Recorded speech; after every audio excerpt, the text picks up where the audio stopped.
चलिए समझते हैं कि भारत साइबर अपराधियों के लिए इतना बड़ा निशाना क्यों बन गया है।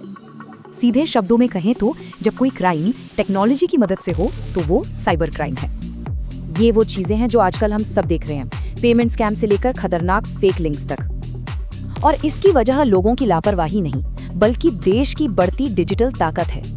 तो सबसे पहला कारण है स्मार्टफोन का ये जो जबरदस्त एक्सप्लोजन हुआ है।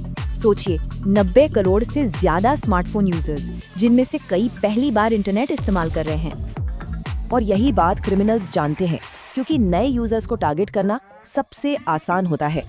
दूसरा फैक्टर है यूपीआई, जिसने डिजिटल पेमेंट्स का पूरा गेम ही बदल दिया है।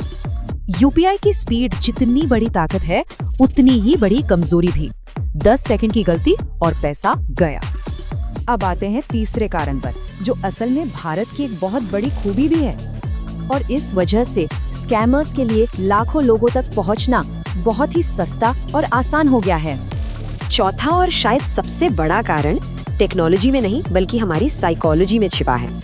यानी मदद करने का स्वभाव और बड़ों की इज्जत करने जैसी अच्छी आदतों को ही हथियार बनाया जाता है। ये समझना जरूरी है कि साइबर क्राइम अब कोई रैंडम हैकिंग नहीं, बल्कि एक पूरा बिजनेस बन चुका है। अब बाकायदा कॉल सेंटर्स हैं, तैयार स्क्रिप्ट्स हैं और एआई की मदद से खास लोगों को टारगेट किया जाता है।